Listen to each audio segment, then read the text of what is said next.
तो अब खबरों पर विस्तार से नजर डालते हैं। सबसे पहले खबर लखनऊ से, जहां पर एसटीएफ को बड़ी कामयाबी हाथ लगी है। मध्य प्रदेश के सतना से इनामी बदमाश को एसटीएफ की टीम ने गिरफ्तार किया है। मैहर देवी मंदिर के पास से इसकी गिरफ्तारी हुई है। 50,000 रुपए का इनाम इसके ऊपर था। सुरेंद्र कालिया इसका नाम बताया जा रहा है, जिसकी गिरफ्तारी हुई है। लखनऊ पुलिस ने कालिया पर 50,000 रुपए का इनाम रखा था। कालिया ने खुद पर फायरिंग कर करवाया था हमला। हरदोई में जिला पंचायत सदस्य भी है कालिया, जो कि फरार चल रहा था। इसे पुलिस ने पकड़ लिया है। जिला पंचायत सदस्य जो कि अपराधी भी है, उस पर कई मामले दर्ज। लखनऊ में 50,000 रुपए का इनाम उसके ऊपर घोषित था और अब मध्य प्रदेश के सतना से उसकी गिरफ्तारी हुई है। मैहर देवी मंदिर के पास से उसकी गिरफ्तारी हुई। इस इनामी बदमाश की एक बड़ी कामयाबी एसटीएफ को हाथ लगी है।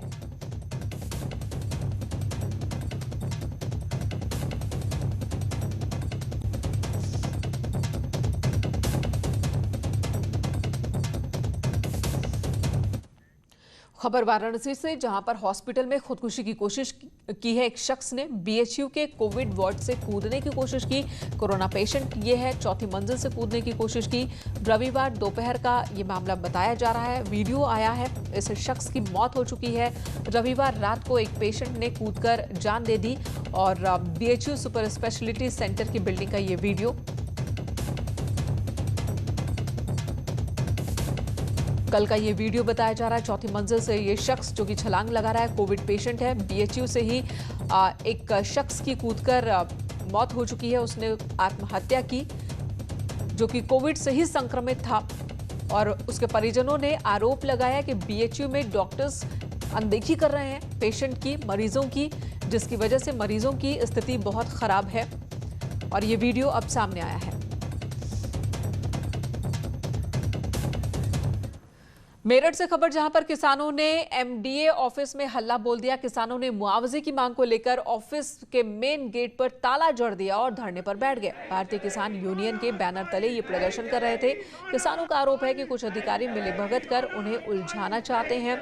किसानों ने मांग नहीं माने जाने पर उग्र आंदोलन की चेतावनी भी दी है।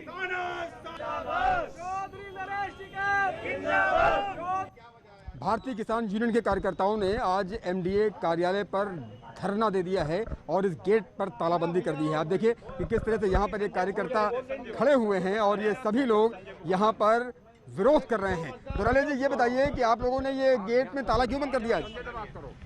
ये आज हम यहाँ पर एमडीए सचिव से मिलने आए थे। जो हमारे किसान ये अत्याचार कर रही है एमडीए। ये एमडीए कमिल्ला, जैसे कमिल्ला होता है, किसानों का कमिल्ला है ये एक तरह का।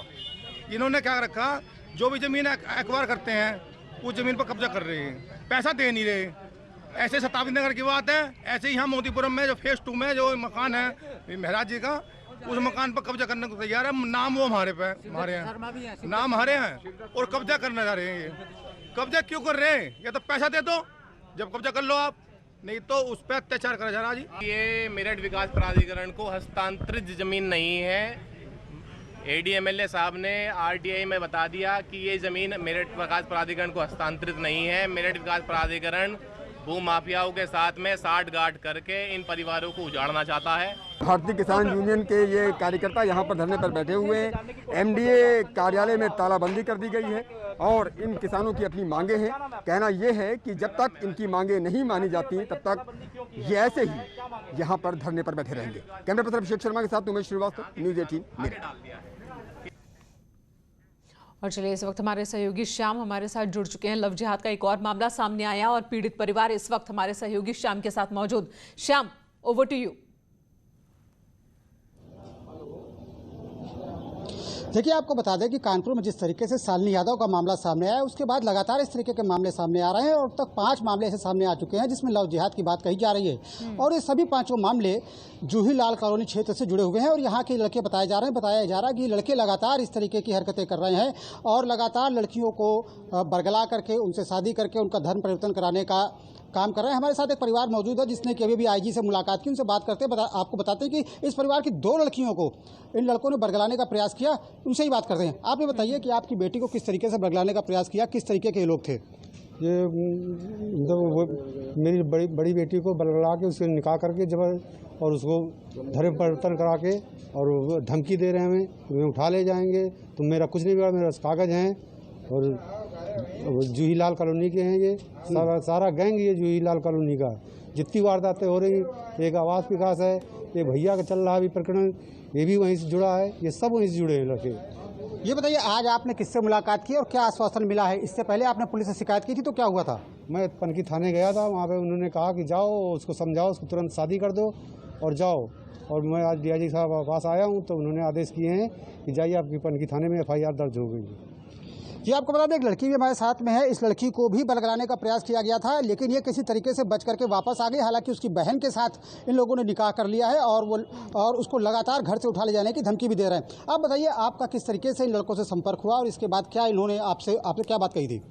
उन्होंने, हम कॉलेज जाते थे तो उन्होंने अपना नंबर देने की कोशिश की थी, नंबर दिया था, बात करने के लिए कह रहे थे तो हमने मना कर दिया था। उसके बाद से मेरा उससे कोई कांटेक्ट नहीं था, लेकिन दी मेरी उनसे बात करती थी, उनसे मिलना होता था और उनको वो कर फंसा करके उनसे शादी कर ली है, निकाह कर लिया। अब वो बोल रहे हैं कि हम उनको उठा कर ले जाएंगे। ये बताइए, क्या कोई धमकी भी देते हैं वो?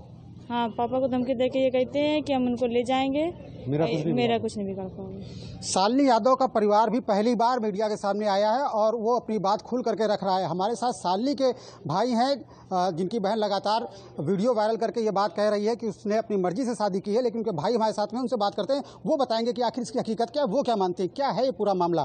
पूरा मामला जो है, शालिनी को किसी तरीके क्या ब्रेन वॉश कर रखा है उसका। शालिनी का इतना ब्रेन वॉश है कि शालिनी को खुद ही नहीं समझ में आ रहा है कि मैं अपने परिवार के खिलाफ क्या बोल रही हूँ, मैं समाज के खिलाफ क्या बोल रही हूँ।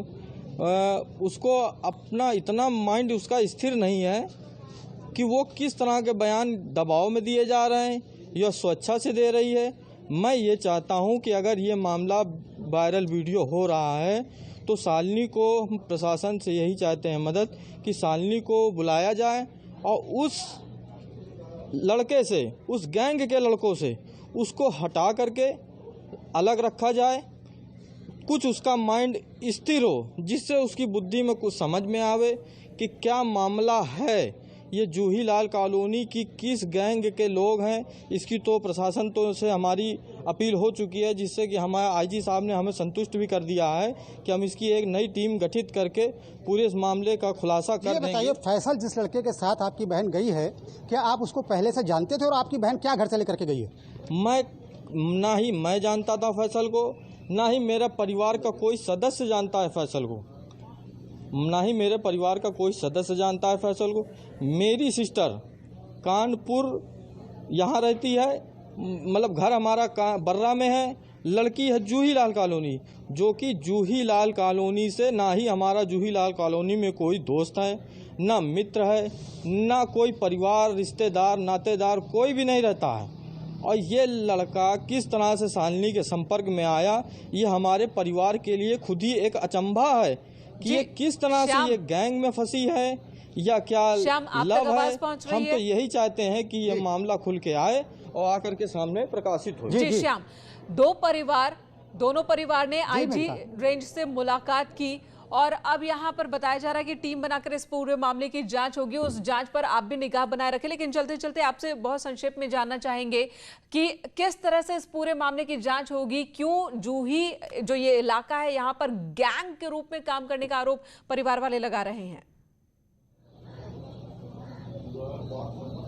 देखिए, जैसे शालिनी का मामला सामने आया था, इसके बाद ये मामला लगातार तूल पकड़ा और अब जब इन्वेस्टिगेशन किया गया तो तमाम लोगों ने ये पता लगाया कि ये क्षेत्र के लड़के जो हैं वो इस काम में लगातार लिप्त हैं। चाहे बात पनकी की जाए, चाहे कल्याणपुर की जाए, यहाँ पर जो लड़कियाँ इस तरीके के लड़कों के साथ गई हैं और जो लव जिहाद के जो मामले सामने आए हैं वो कहीं ना कहीं उनका कनेक्शन जूही लाल कॉलोनी से जुड़ता हुआ नजर आया। इसी बात को लेकर के जब इस परिवार के लोगों ने और तमाम सामाजिक लोगों ने आईजी से मिलकर के शिकायत की तो उन्होंने जाँच की बात कही है। इसके लिए एक SIT गठित करने की बात कही है, जो पर्टिकुलर इस मामले की भी जांच करेगी। जी, शुक्रिया श्याम, इस वक्त पूरी जानकारी देने के लिए। तो SIT का गठन होगा और SIT इस मामले की जांच करेगी कि जो आरोप लगाए जा रहे हैं कानपुर के जूही कॉलोनी में कि वहां पर गैंग बनाकर लव जिहाद में लगे हुए हैं कुछ लड़के, तो उस गैंग के खिलाफ कार्रवाई होगी, जांच होगी इस पूरे मसले की। हालांकि शालिनी ने अपना वीडियो जरूर डाला है और लव जिहाद वाले एंगल को शालिनी ने खारिज किया है। तो देखना होगा जांच कैसे आगे बढ़ती है।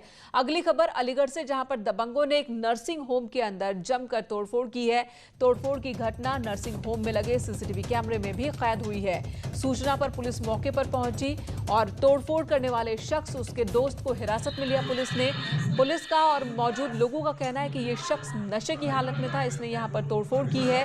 जबकि इस शख्स का कहना है कि वो अपने बच्चे को लेकर पहुंचा था, लेकिन डॉक्टर्स बच्चे को देखने नहीं पहुंचे। बदसलूकी उसके साथ की गई, जिसके बाद उसने भी आपा खो दिया और उसके बाद की ये तस्वीर सीसीटीवी कैमरे में देखने को मिल रही है। बन्ना देवी के एक नर्सिंग होम का ये पूरा मामला है।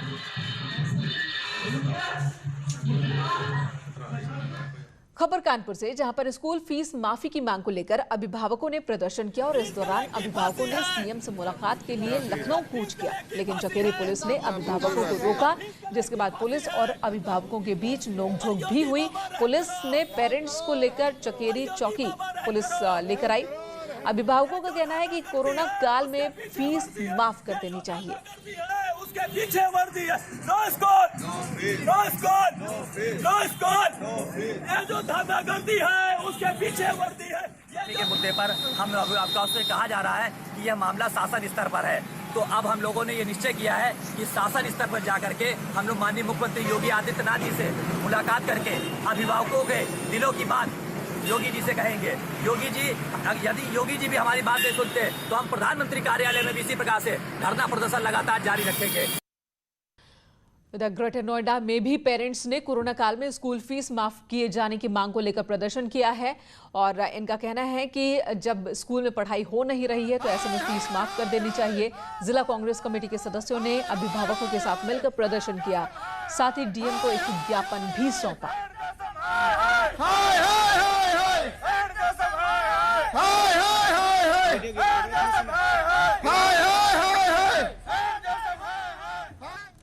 इधर जेईई और नीट की परीक्षा को टालने की मांग जोर पकड़ती जा रही है। बीजेपी सांसद सुब्रमण्यम स्वामी ने नीट और जेईई परीक्षा को लेकर आज भी एक ट्वीट किया। उन्होंने लिखा कि अगर मोदी सरकार नीट और जेईई परीक्षा को लागू करती है तो ये 1976 में इंदिरा सरकार के नसबंदी के फैसले की तरह ही एक बड़ी गलती होगी।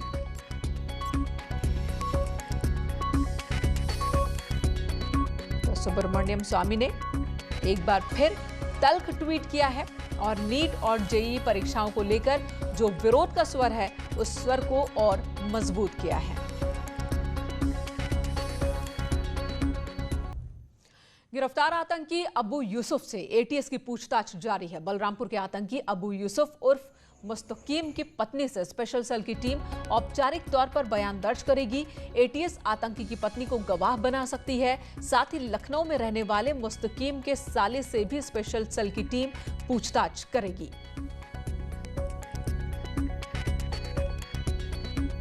दिल्ली पुलिस की स्पेशल सेल ने जिस तरह से आतंकी यूसुफ उर्फ मुस्तकीम को गिरफ्तार किया, इस मामले में कुछ और महत्वपूर्ण जानकारी मिली है और इस मामले में जानकारी मिली है कि लखनऊ का रहने वाला उसका एक और जानकार है, वो भी अब स्पेशल सेल के रडार पर है।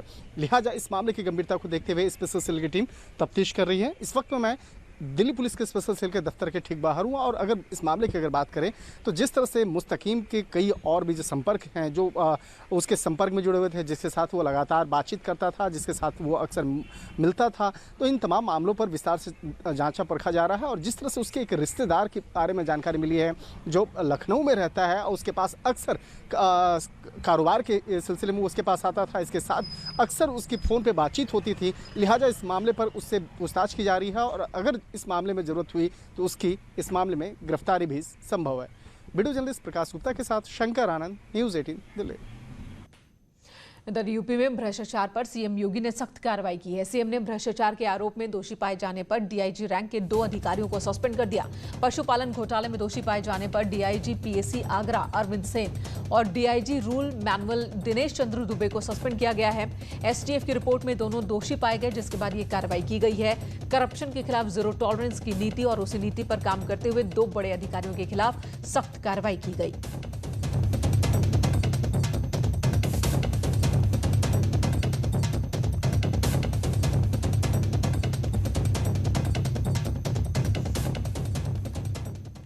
अगली खबर एनसीईआरटी की नकली किताबों से जुड़ी हुई, इसे लेकर सियासत लगातार गरमाई हुई है। मेरठ में समाजवादी पार्टी कार्यकर्ताओं ने एनसीईआरटी की नकली किताबों को लेकर हंगामा किया। इस दौरान पुलिस के साथ प्रदर्शनकारियों की धक्का मुक्की भी हुई। प्रदर्शनकारी अपनी मांगों को लेकर कलेक्ट्रेट तक जाना चाहते थे, लेकिन पुलिस ने उन्हें आगे जाने से रोक दिया, जिससे समाजवादी पार्टी कार्यकर्ताओं का गुस्सा भड़क उठा और पुलिस के साथ प्रदर्शनकारियों की तीखी नोकझोंक देखने को मिली। समाजवादी पार्टी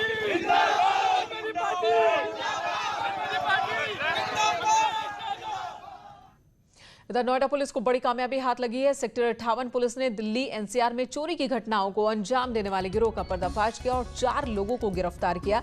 इनके पास से चोरी की 10 बाइक बरामद की गई है, साथ ही 5 मोबाइल फोन और चाकू भी बरामद हुआ है।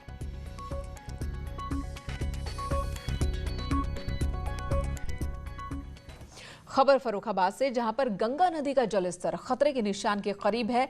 गंगा नदी के जलस्तर में लगातार बढ़ोतरी होने की वजह से जिले के 84 गांव बाढ़ की चपेट में हैं। 30 गांवों में बाढ़ का पानी भर चुका है। 10 गांव ऐसे हैं जिनमें बाढ़ का पानी भरने से आवागमन पूरी तरह से बंद हो चुका है। प्रशासन की ओर से 6 गांवों में नाव चलवाई जा रही है। बाकी गांवों में नाव का इंतजाम नहीं होने की वजह से ग्रामीण ट्यूब के सहारे आवाजाही कर रहे हैं। प्रशासन की ओर से राहत और बचाव के समुचित इंतजाम नहीं किए गए, जिसकी वजह से लोग परेशान हैं। बाढ़ आई 3-4 साल हुई गई, तब से ना कोई सुनती ना धुनती। आओ तो सब लोग चले जाए तो कोई परेशानी देखता ही नहीं कि कैसे राहत कैसे। बाढ़ को पानी एकदम आके लौटी गो, फिर दोबारा भरोसा नहीं ना, उसे भरो ही आई। कोई प्रशासनिक अधिकारी यहाँ पर आया? कोई नहीं आओ। कोई प्रशासन से सुविधाएं मिली आप लोग? कोई ना सुविधाएं, न कोई आओ न कोई।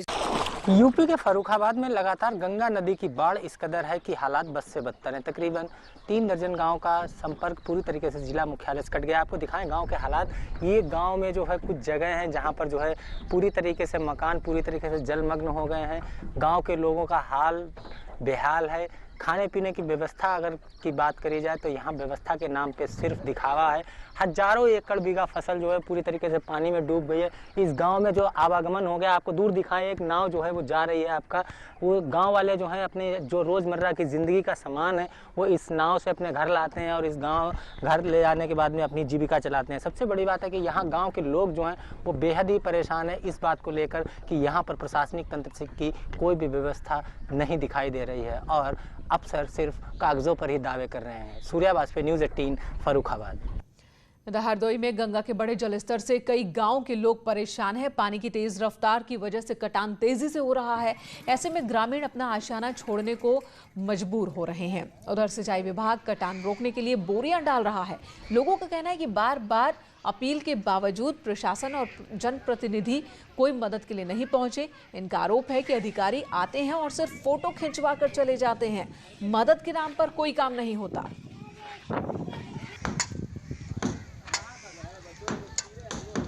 यहाँ पे नाव की कोई व्यवस्था नहीं थी। प्रधान से बोला, प्रधान ने कह दिया कि हमारे पास कोई पैसा नहीं है, इस काम के लिए हमारे पास पैसा ही नहीं है। और बताओ, मौजूदा प्रधान होते हुए वो पड़ा है हरदोई में और यहाँ पूरी गांव की जनता जो है इस समस्या से जूझ रही है, लेकिन उसका भी कोई निवारण नहीं है। ना तहसीलदार से, ना लेखपाल से, ना तुम्हारे यहाँ डीएम साहब से। कंप्लेंट हर जगह हुई है। अधिकारी को यहाँ बस आते हैं, फोटो खींच कर लेके दिखा देते हैं कि हम इतना सुविधा देते हैं, लेकिन कुछ भी यहाँ नहीं। आकर के बस रोज आते हैं, एक से एक अधिकारी भेजते हैं।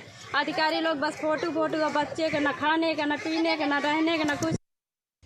और न सिर्फ नेपाल उत्तराखंड से आने वाले पानी की वजह से परेशानी उत्तर प्रदेश में, बल्कि मध्य प्रदेश से भी पानी उत्तर प्रदेश की ओर, और इसकी वजह से भी दिक्कतों का सामना लोगों को करना पड़ रहा है, खासकर सीमावर्ती इलाके में। मध्य प्रदेश में लगातार बारिश हो रही है। ललितपुर और झांसी के डैम ओवरफ्लो हो गए और ऐसे में कुछ लोग डैम के पानी के पास जाकर खतरनाक तरीके से सेल्फी लेते भी दिखे। लोग डैम के बाहर लगी लोहे के ग्रिल को फांद कर उफनते डैम के किनारे सेल्फी खींचते नजर आए। देखिए तस्वीरें, अपनी जान जोखिम में डालकर सेल्फी लेते दिख रहे हैं लोग। कभी भी बड़ा हादसा हो सकता है, इससे पहले भी ऐसे हादसे हो चुके हैं, लेकिन लोगों को डर बिल्कुल नहीं। मछली पकड़ने के लालच में भी मछुआरे टापू पर बैठकर मछली पकड़ रहे हैं।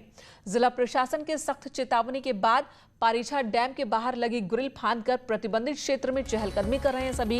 रोकने टोकने वाला इन्हें कोई नहीं है। चेतावनी जारी किए जाने के बावजूद लोग अपने जान जोखिम में डाल रहे हैं।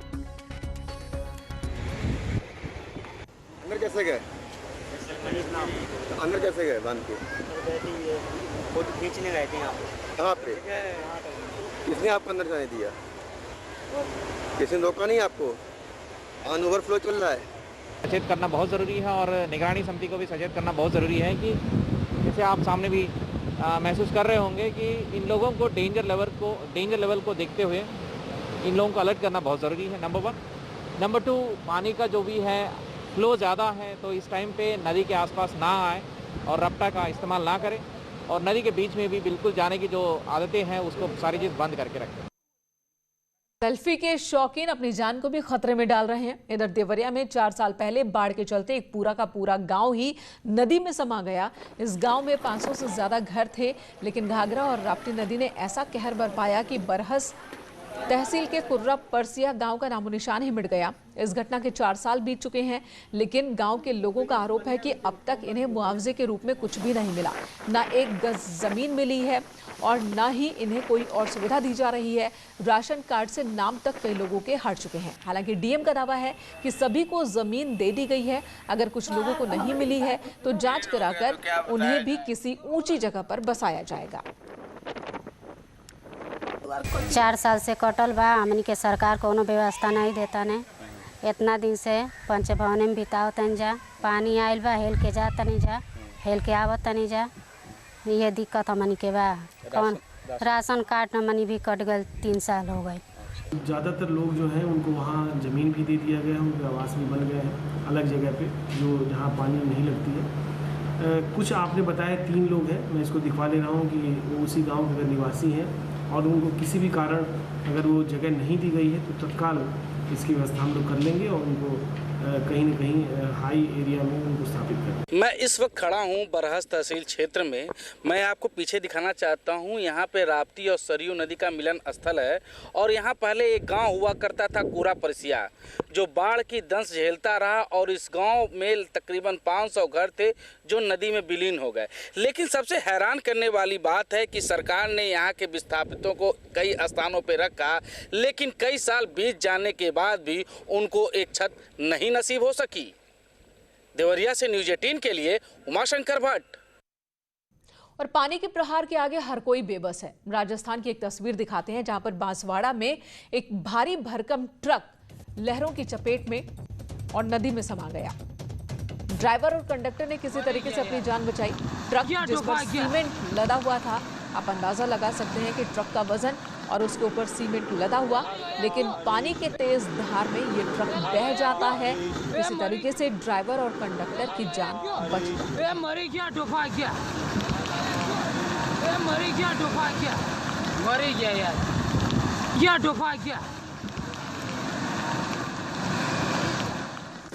इन्हें तस्वीरों के साथ इस बुलेटिन में इतना ही। ब्रेक के बाद भी खबरों का सिलसिला जारी है।